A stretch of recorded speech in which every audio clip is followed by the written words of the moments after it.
Okay, शुरू करते हैं। तो कभी कभी हमारे साथ कुछ ऐसी चीजें होती हैं जिन पर हम चाहकर भी यकीन नहीं कर पाते। हमें नहीं पता होता कि ये सच है या फिर हमारा वहम। और हमारी आज की कहानी भी कुछ ऐसी ही है। ज्यादा कुछ नहीं बताऊंगा, नहीं तो स्पॉइलर हो जाएगा। कहानी की स्टार्टिंग में हम केट और उसकी बेटी क्लारा को देखते हैं। केट अपनी बेटी को लेकर अपनी मॉम के घर जा रही है। कुछ दूर जाने पर केट को आगे बहुत सी गाड़ियां खड़ी दिखाई देती हैं और केट को पता चलता है कि आगे एक एक्सीडेंट हो गया है, जिसकी वजह से रोड जल्दी खाली नहीं होने वाला। तो केट अपनी गाड़ी को एक दूसरे रास्ते की ओर ले लेती है। ये रास्ता पूरी तरह सुनसान था, सिर्फ केट की गाड़ी ही इस रास्ते पर जा रही थी। कुछ दूर जाने पर केट को बहुत तेज आवाज सुनाई देती है और जब वो गाड़ी से उतरकर देखती है तो उसकी गाड़ी का टायर फट चुका था। इस सुनसान रोड पर उसकी मदद करने कोई नहीं आने वाला था, तो वो खुद ही अपनी गाड़ी का टायर चेंज करने लगती है। केट गाड़ी का टायर चेंज करने लगती है और क्लारा बाहर निकलकर खेलने लगी थी। केट उसे ज्यादा दूर जाने से मना करती है, लेकिन तभी एक रैटल स्नेक क्लारा को काट लेता है। क्लारा के चिल्लाने की आवाज सुनकर केट भागकर उसके पास गई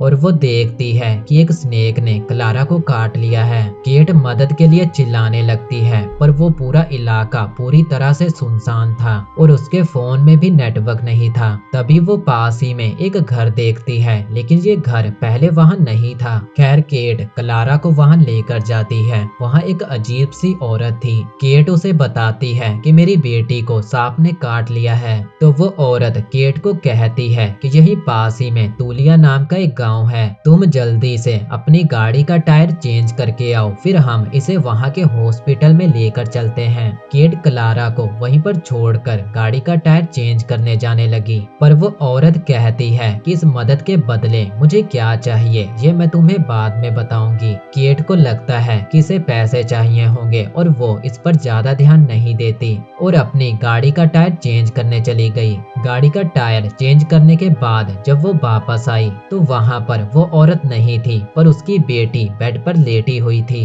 और वो बिल्कुल नॉर्मल थी। उसके पैर पर सांप के काटने का निशान भी नहीं था। वो क्लारा के दोनों पैर चेक करती है। केट को तो कुछ भी समझ नहीं आ रहा था कि ये सब कैसे हुआ और वो औरत कहाँ गई। क्लारा पूरी तरह ठीक है या नहीं, इस बात का पता लगाने के लिए केट तूलिया नाम के उसी गांव के हॉस्पिटल में जाती है और इसी गांव का जिक्र उस औरत ने किया था। डॉक्टर क्लारा को चेक करता है, पर उसे क्लारा में कोई भी दिक्कत नहीं दिख रही थी। वो कहता है कि अगर इतनी छोटी बच्ची को रैटल स्नेक ने काटा होता तो अभी तक इसकी मौत हो जाती। मुझे लगता है कि तुम थक चुकी हो, इसीलिए तुम्हें ऐसे विजन आ रहे हैं। खैर केट थोड़ी देर रेस्ट करती है और फिर उठकर कॉफी लेने चली जाती है। यहीं पर केट एक शैडो देखती है। फिर जब वो कॉफी लेकर अपनी बेटी के पास वापस आती है तो वहाँ पर एक आदमी बैठा था। वो आदमी केट को कहता है कि हमने तुम्हारी बेटी की जान बचाई है, इसलिए तुम्हें अब एक आदमी को मारकर उसकी आत्मा हमें सौंपनी होगी और ये काम तुम्हें सूरज ढलने से पहले करना होगा।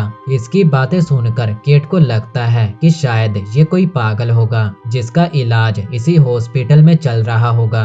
वो आदमी केट को कहता है कि अगर तुमने ऐसा नहीं किया तो तुम्हारी बेटी का क्या होगा ये तुम देख ही लो। केट जब अपनी बेटी की तरफ देखती है तो उसका चेहरा पूरी तरह से नीला पड़ चुका था और उसके पैर पर सांप के काटने का निशान आ चुका था। वो आदमी केट को कहता है कि अगर तुम्हें अपनी बेटी की जान चाहिए तो शाम तक हमें एक आदमी की आत्मा सौंप दो। केट घबरा जाती है और चिल्लाते हुए डॉक्टर को बुलाने लगती है। जब डॉक्टर वहाँ आता है तो सभी देखते हैं कि क्लारा बिल्कुल नॉर्मल है। केट को कुछ भी समझ नहीं आ रहा था। वो पूरे हॉस्पिटल में उस आदमी को ढूंढती है, पर वो उसे कहीं नहीं मिलता। उसे समझ नहीं आ रहा था कि ये सब सच है या फिर उसका वहम। अब केट उसी जगह पर जाती है जहाँ पर क्लारा को सांप ने काटा था। केट देखती है कि वो घर अब वहाँ पर नहीं है। तभी वहाँ पर एक ट्रक आकर रुकता है और उसमें से एक आदमी बाहर निकलता है। वो आदमी अपने अपने हाथ में लोहे की रॉड लिए केट की ओर आ रहा था।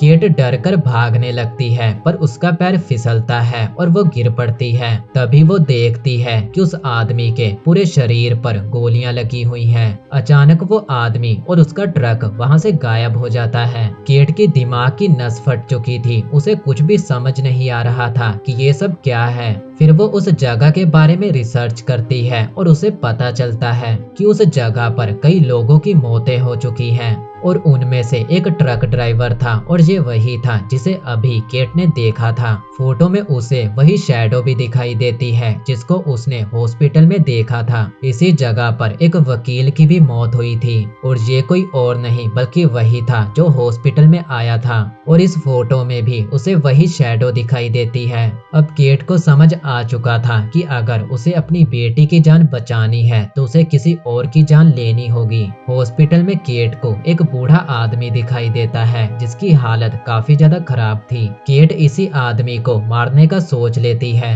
वो उसके चेहरे पर तकिया रखकर उसे मारने ही वाली थी कि तभी वहां पर कोई आ जाता है और केट बाथरूम में जाकर छुप जाती है। जब सभी चले जाते हैं तो केट बाहर निकलती है और उसे पता चलता है कि वो आदमी मर गया है, यानी कि ये मौका केट के हाथ से निकल गया। केट शहर में निकल पड़ती है अपना दूसरा शिकार ढूंढने। तभी उसकी गाड़ी के पास एक बच्चा आता है और वो केट को इशारा करता है कि टाइम बीत रहा है। फिर वो अपने सर को विंडो से पटकने लगता है। वो अपने सर को विंडो से इतनी जोर जोर से पटकता है कि विंडो टूट जाती है और केट डर कर गाड़ी से बाहर निकल आती है और वो देखती है कि ना ही वहाँ कोई लड़का है और ना ही उसकी विंडो टूटी है। थक हार कर वो एक बार में जाती है जहाँ वो एक लड़की को देखती है। उस लड़की के चेहरे पर काफी निशान थे। तभी उस लड़की का बॉयफ्रेंड आता है और वो उस लड़की पर चिल्लाने लगता है। वो उसे लेकर वहां से चला जाता है।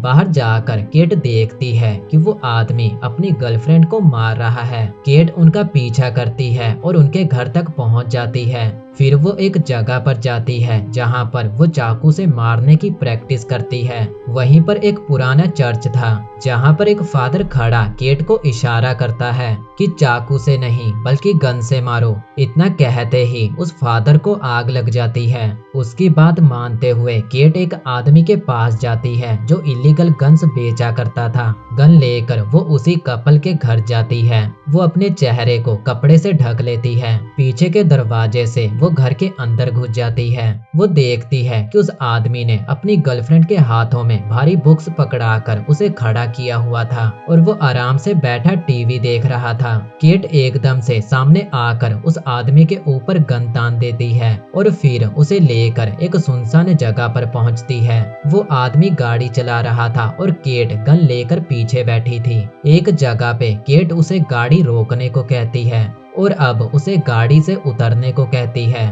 वो आदमी कहता है कि अगर मैं गाड़ी से उतरा तो तुम मुझे मार दोगी, प्लीज मुझे मत मारो, अब से मैं कोई भी गलत काम नहीं करूंगा। लेकिन केट कहती है कि चुपचाप गाड़ी से नीचे उतर। मौका देखकर वो एकदम से अपनी सीट को पीछे करता है और गाड़ी से उतरकर वहां से भाग लेता है। केट गन लिए उसके पीछे भाग रही थी और वो कई बार उस पर शूट भी करती है, लेकिन वो आदमी देखते ही देखते उसकी आंखों के सामने से गायब हो जाता है। तभी केट को वहां पर एक लड़की दिखाई देती है। उस लड़की का चेहरा देखकर केट को पता चल जाता है कि ये मर चुकी है। केट उससे मदद मांगती है तो वो लड़की केट को कहती है कि तुम्हें अपनी बेटी की जान बचाने के लिए सिर्फ दूसरों की जान लेने की जरूरत नहीं, बल्कि तुम अपनी जान देकर भी अपनी बेटी की जान बचा सकती हो। अब केट को कुछ भी समझ नहीं आ रहा था तो वो अपनी ही जान देने का फैसला करती है, लेकिन मरने से पहले वो अपनी बेटी के लिए एक वीडियो रिकॉर्ड करती है। जब वो वीडियो रिकॉर्ड कर रही थी तभी वो आदमी वहां पर आ जाता है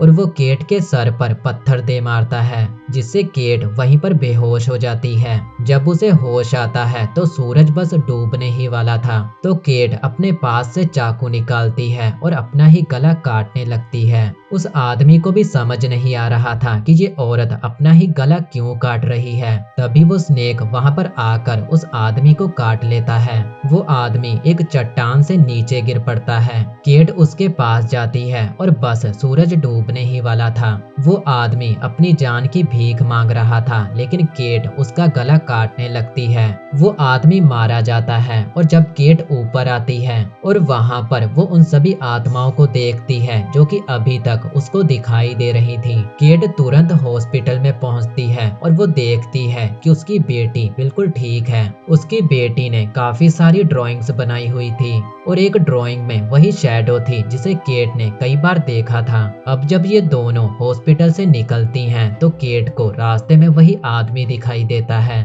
जिसकी जान उसने ली थी। और यहीं पर हमारी आज की कहानी खत्म हो जाती है।